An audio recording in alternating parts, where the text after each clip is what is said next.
خلافتنا بمسرور فتية عظيم شأنها بين البرية. Assalamu alaikum and welcome to a new episode of Beacon of Guidance. This series is a compilation of questions and answers given by our beloved Hazur, Hazrat Mirza Masroor Ahmad. May Allah be his helper. The questions are from various virtual mulaqats and compiled letters from MDs all over the world. We have two segments to this program. During the first segment, we'll show you answers which Hazur has given at various virtual mulaqats. And in the second segment, we'll show replies to letters which beloved Hazur has given in response to various questions from across the world. Let's now turn to Kababir for our first question. On Saturday, the 5th of June 2021, beloved Hazur blessed MD Muslims from Kababir with a virtual mulaqat in Urdu. His Holiness was asked about the status of Jerusalem's Al-Aqsa Mosque according to the MTA Muslim community. Let's take a look.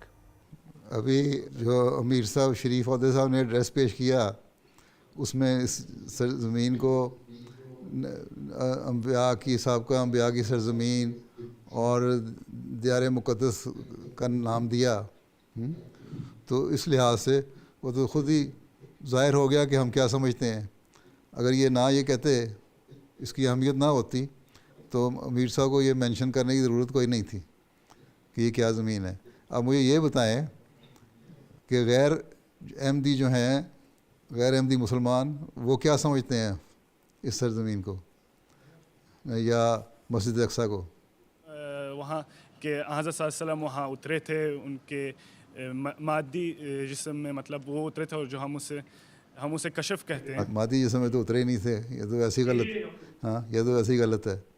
ٹھیک ہے، اور ہم کیا کہتے ہیں احمدی؟ ہم کہتے ہیں کہ وہاں کشف تھا اور وہ ہماری پہلی قبلہ تھی، تو اس چیز کے لیے وہ مقدس بھی ہے. ٹھیک ہے، قبلہ تھا اور قبلہ بدل گیا، بلکہ مدینہ میں ہجرت کرنے کے کئی مہینے، 16-17 مہینے کے بعد شاید قبلہ بدلا. تو یہ تو ہو گیا، لیکن اس کی حضرت مسلم عود نے کافی ساری تشریح کی ہوئی ہے، جو دل کو لگتی ہیں تشریحیں، ان میں سے بعض میں ذکر کر دیتا ہوں. ایک تو یہ ہے، یہ کشف تھا، یہ ظاہر کرنے کے لیے صرف بیت المقدس کے بارے میں نہیں تھا، بلکہ یہ تھا کہ آپ ہجرت کریں گے، مدینہ جائیں گے، اور مدینہ کا مقام وہ ہو جائے گا جس کی طرف لوگوں کی نظر ہوگی، اس سے بڑھ جائے گا. ٹھیک ہے. دوسری بات یہ کہ بیت المقدس کا جو علاقہ ہے، اس علاقے میں اسلام پھیلے گا اور مسلمانوں کے قبضے میں آئے گا، اور کئی صدیوں تک یہ مسلمانوں کے قبضے میں رہا. اس کے بعد مسلمانوں کی اپنی کمزوریاں اور نااہلیوں اور غلطیوں کی وجہ سے ہاتھ سے نکل گیا. ٹھیک ہے. تو ہم یہ کہتے ہیں جب کہ اس کا ایک مقام ہے، وہ مقام تو بہرحال ہے، لیکن ایک یہ بھی تشریح اس کی ہے کہ وہ اسرار جو تھا، ایک تو وہ جسمانی اسرار نہیں تھا، وہ روحانی تھا، کشفی تھا، اور ایک رات میں گئے اور واپس آ گئے اور بہت ساری چیزیں دیکھیں، اور اس کی ایک لمبی تشریح ہے. ٹھیک ہے. لیکن وہ اس کی وجہ سے مدینہ کو مقام مل گیا.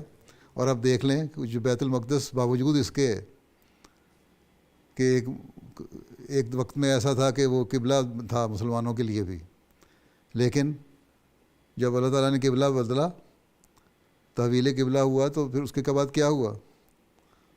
اس کے بعد مدینہ کو اس سے بڑھ کے مقام مل گیا. اب مدینہ کی طرف جو رخ ہے، وہ اس باوجود اس کے کہ یہاں انبیاء کی سرزمین ہے، مقدس سرزمین ہے، اس کے باوجود جو مدینہ کا مقام ہے وہ اس کا نہیں ہے. لیکن ٹھیک ہے، اس لیے یہ کہنا کہ پہلا یہ قبلہ تھا اس لیے اس کا مقام بڑھ گیا، مقام تو اس کا خود ہی کم ہو گیا مدینہ سے، اور یہ سب مسلمان مانتے ہیں. پہلے مکہ ہے، پھر مدینہ ہے، پھر ٹھیک ہے اس کا بھی ایک مقدس جگہ ہے، اور اس لحاظ سے ہم اس کو تسلیم کرتے ہیں کہ یہ صحیح جگہ ہے. लेकिन जहाँ तक इसराह का सवाल है कि उस वजह से मुक़द्दस हो गया कि आन सल्लम का यहाँ इसराह हुआ था, वो उसको हम नहीं मानते। वो तो कश्फी नज़ारा था और सारा सफ़र था जो हुआ और बहुत सारी चीज़ें बीच में हुई। तो हम ये मानते हैं कि बैतुल मक़दस का एक मुकाम है अम्बिया की एक मुकाम होने की हैसियत से, लेकिन इसको हम मदीना से ऊपर तो बहरहाल नहीं कहते। मक्का और मदीना का अपना एक मुकाम है। दूसरे यहाँ रहने वाले जो हैं उनका फ़र्ज़ है कि जो इनकी जगह है उसकी हिफाजत करें, ठीक है। तो ये सारी चीज़ें जो हैं ये बताती हैं कि गो इसका बेशक पहले ये किबला था, लेकिन जब अल्लाह ताला ने कहा कि किबले का रुख बदलो, तो किबले का ना सिर्फ रुख बदला गया बल्कि मदीने का मुकाम उससे ऊंचा हो गया।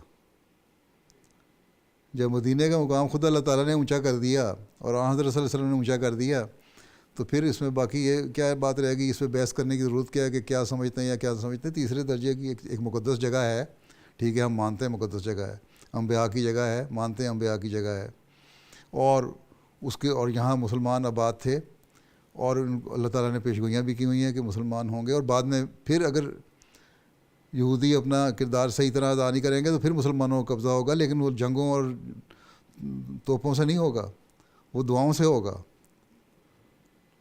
और वो दुआएं मोमिनीन की दुआएं होंगी, इसलिए जितने मोमिन ज़्यादा पैदा होंगे और दुआएं करेंगे, हुकूकुल्लाह और हुकूकुल इबाद करने वाले होंगे, उतनी जल्दी इस जगह पे उनका कब्ज़ा हो जाएगा। तो बहरहाल ये एक मुकाम है इस जगह का, इस जगह के लिहाज से, और मुसलमानों को फ़र्ज़ है कि इसकी हिफाजत करें। लेकिन ये कहना कि इसरा का अगर के सवाल से अगर ये कह देना कि जी क्योंकि आन सल्लम ज़ाती तौर पे यहाँ आए, जिस्मानी तौर पे आए, वो गलत चीज़ है, उसको तो बहरहाल हम नहीं मानते। For our second question, beloved Hazur had graced a virtual mulaqat with press and media from the Gambia on Saturday the 22nd of May 2021. One of the journalists asked Hazur's views on the injustices of Muslims around the world. Let's take a look. My question is, we are witnessing a lot of injustice and atrocities happening going in the world against the Muslim. As the leader of the Jamaat, what do you think? What trigger all this heinous crime against the Muslims Ummah? I have already told you in the other question that because our leadership is not fair, they are not sincere with their objectives. They all have their own vested interests. You see, now we can see that Israel has killed more than 200 Palestinians. Then if you see what Saudi Arab did with Yemen, thousands of people were killed and displaced and removed from their houses. And then what happened in Syria and Iraq? If the Muslim world is not united and they are killing each other, how can we say that we can maintain peace in the world? Until and unless we as a Muslim world become united, and then there should be unifying force, unity and one voice, and that will serve the purpose. But because our enemy knows that we are not one, although we claim ourselves to be Muslim Ummah, but as Ummah we are not working together. So this is the cause of all these atrocities being committed against Muslims. If you are one, there would not have been any power who dare to fight against Muslims. For our third question, we will turn to Mauritius. On the 13th of March 2021, Majlis Khudam al-Ahmadiyya were blessed with a virtual mulaqat with beloved Hazur. One of the members had informed Hazur that the numbers of Khudam al-Atfal are low for Friday prayers due to them attending schools. Huzur replied by giving some solutions to this type of situation. Let's take a look. Huzur, the number of atfal and young khuddam who attend Jummah prayers is very low because of schools. You see, this is the problem everywhere. Obviously, when they are in the school, they cannot attend Jummah prayer. But during holidays, they should try to attend Jummah prayer. Ask them that, okay, now because this is your somehow genuine excuse, then, but if it is possible that some of the atfal or khuddam join together and offer their Jummah prayer in their schools, if it is permitted there, right? Or you can contact schools and ask them that if they can be given some free time or break during Jummah prayer so that they can come to attend their Jummah in the mosque nearest to them. That also depends on how can you arrange their going to the mosque and bringing them back to the school. Or if the school agrees, they can totally give them the break after 12 o'clock so that they can come home and then go to the Jummah prayer with their parents. You see, that is the duty of the parents as well, that if school agrees that they can give them the time, they can give them the break on Jummahs, half day on Jummahs, then it is the duty of the parents to go to the schools and bring their children. First of all, you will have to contact the schools. And obviously, when you are contacting the schools, your parents should also be involved in it. School will ask you, who are you to say that we should give some break to the student, until and unless their parents are involved. Huh?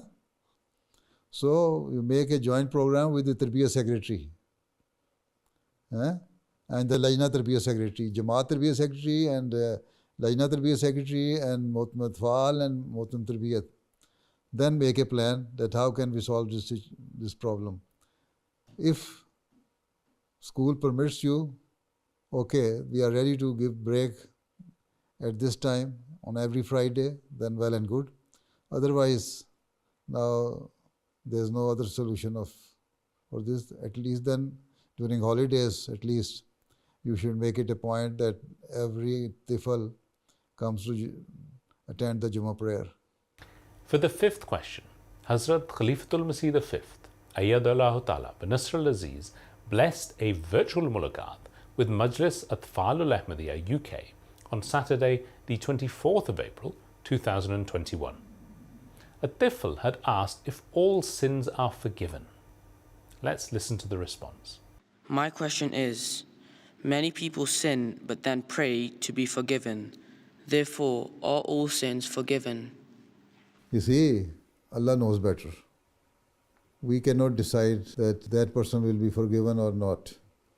Even Allah Ta'ala has said that I am the Malik and Allah, the God. I know whom I am going to forgive and whom I will not. You see, there was a story. There was a person who was a very pious person. He asked another person who was not that pious that since you are not offering 5 daily prayers and you are committing bad things, you will be sent to hell. The person who was not very much pious said that, who are you to say that I will be sent to hell? It is Allah who will decide. But the person who thought himself to be very pious and or in another way he should say that he was quite arrogant in this regard, said no, it is definite, it is quite certain that you will be sent to hell. It so happened that coincidentally both of them died at the same time, right? When the soul reached to Allah Ta'ala asked the person who was apparently very pious person that who are you to decide that who is going to hell and who is going to heaven? It is me who has to decide. I am the God, all-powerful and omnipotent Allah. Right? Then so you said to this person that he will go to hell, and you thought yourself to be a very pious person and you will go to heaven. So now decision is in my hand. So I decide that this person whom you were thinking will go to hell, I am sending him to heaven. And you, because of your arrogance and thinking that you have done so many good things, you will go to heaven, I am sending you to hell. So now it is Allah Ta'ala who decides who is going to heaven and who is going to hell. But our duty is that we should try to follow the commandments of Allah Ta'ala. Don't at the same time try Allah Ta'ala, that He will, whatever we do, we shall be forgiven and we shall go to heaven. Allah Ta'ala says that these are my commandments, these are my injunctions, this is my teaching, this has been given in the Holy Quran. If you are a true believer, true Muslim, then to follow my commandments and injunctions. Right? And then if you do it, then it is my promise that I will send you to heaven. Being a human being, you might commit some small sins, that those small sins will also be forgiven by Allah Ta'ala. We will now start the second segment of the program.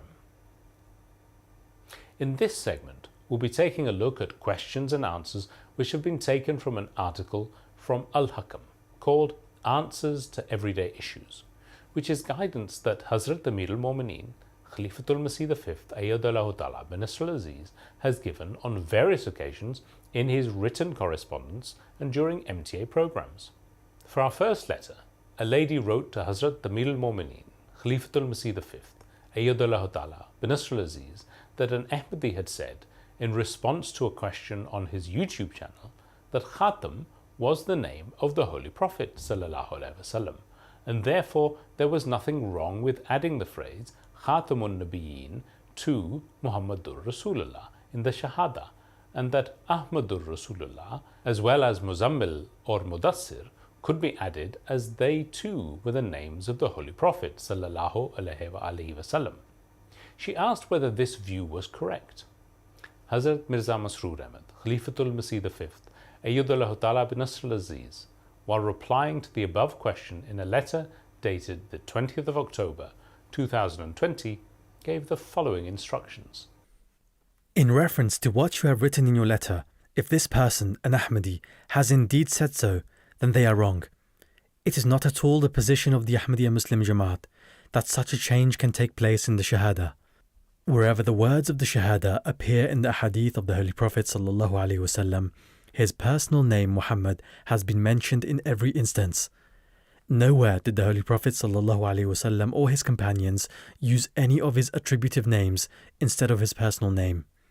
Moreover, the just arbiter Hakam and Adl of this age, the promised Messiah ﷺ, has also stated the same Shahada across his writings and other discourses, and has only used the personal name of the Holy Prophet ﷺ in the Shahada.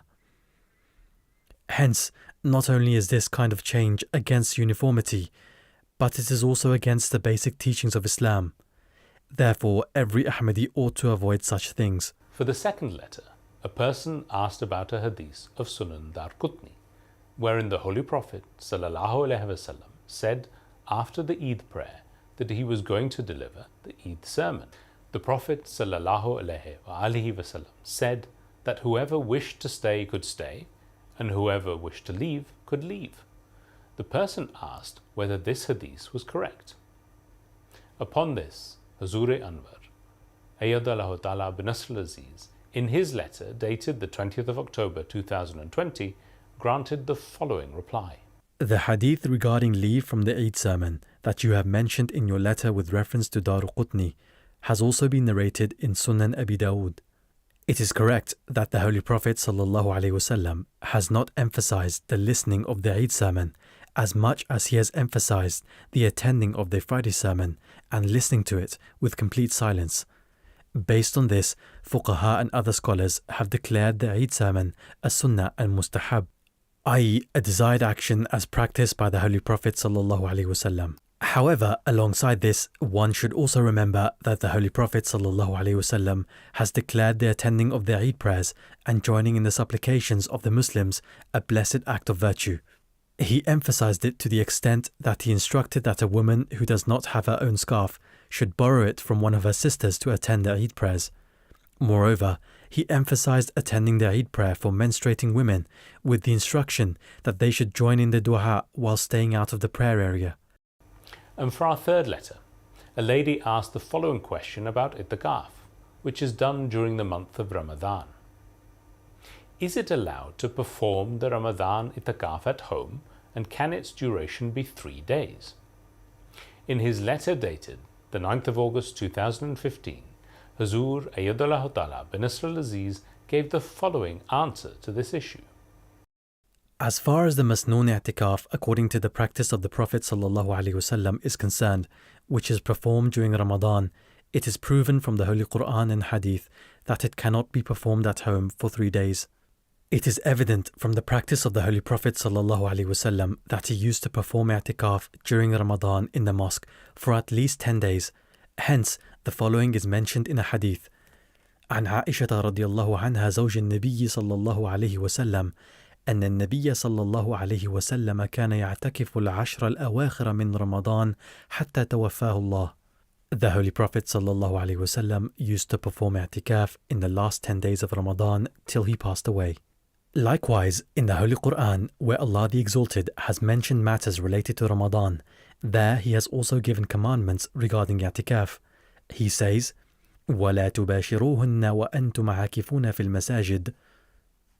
That is, firstly, any conjugal relationship between a husband and a wife is not permitted during i'tikaf in Ramadan. And secondly, mosques are the places designated for i'tikaf. We also find further explanation of this issue in the hadith that the i'tikaf of Ramadan can only take place in a mosque. Hence, Hazrat Aisha radiallahu anha narrates, السنة على المعتكف ألا يعود مريضا ولا يشهد جنازة ولا يمس امرأة ولا يباشرها ولا يخرج لحاجة إلا لما لا بد منه ولا اعتكاف إلا بصوم ولا اعتكاف إلا في مسجد جامع. The sunnah for one who is observing i'tikaf is not to visit a patient, not to attend a funeral, not to touch his wife or have conjugal relationships with her, not to go out of the mosque for anything except for the most necessary reasons that cannot be avoided. There is no i'tikaf without fasting, and there is no i'tikaf except in a congregational mosque. Thus, according to the Holy Quran and the Hadith of the Holy Prophet ﷺ, the masnoon i'tikaf of Ramadan, as practiced by the Holy Prophet ﷺ, is the one that is observed for at least 10 days in the mosque. This particular hadith of the Holy Prophet ﷺ and other such ahadith in which incidents are mentioned where light became visible to the Holy Prophet ﷺ or his companions are in fact part of the miracles of the Holy Prophet ﷺ. Allah the Exalted has shown similar miracles in every era to prove the truthfulness of his prophets. We find such incidents in the lives of the prophets before the Holy Prophet ﷺ. And Allah the Exalted has also manifested several such incidents to prove the truthfulness of the promised Messiah alayhi salam, the most ardent servant of the Holy Prophet sallallahu alaihi wasallam. For our final letter, during a Friday sermon, Hazrat Amir al-Mu'mineen Ayyadullah Ta'ala bin Nasr al-Aziz said, the Holy Prophet sallallahu alaihi wasallam gave a stick to Hazrat Qatada bin al-Numan and said, use this stick to beat and drive out the jinn from your house. Hazur Ayyadullah Ta'ala bin Nasr al-Aziz was requested for further elaboration on this incident. Hazur Ayyadullah Ta'ala bin Nasr al-Aziz, in his letter dated the 29th of August 2019, further elucidated the matter and gave the following reply. In this hadith, jinn refers to a thief or a harmful animal that had sneaked into the house of Hazrat Qatada bin al-Nu'man by taking advantage of the darkness of night. as it is the practice of Allah the Exalted that He grants His prophets the knowledge of the unknown in an extraordinary manner, on that occasion Allah the Exalted had also informed the Holy Prophet ﷺ beforehand that a thief or a harmful animal had been hiding in Qatada bin al-Nu'man's house. Therefore, the Holy Prophet ﷺ informed him about the threat and instructed him to beat and drive away the thief or the animal with his stick once he arrives at his house. Similarly, other books elaborate on this incident, that when Hazrat Qatada bin al-Nu'man arrived at his house, his family members were all asleep and a hedgehog was hiding in a corner of the house, which he hit with his stick to chase away. That concludes another episode of Beacon of Guidance. Join us again next time for more questions and answers with our beloved Hazur. Until then, Assalamu alaikum wa rahmatullah.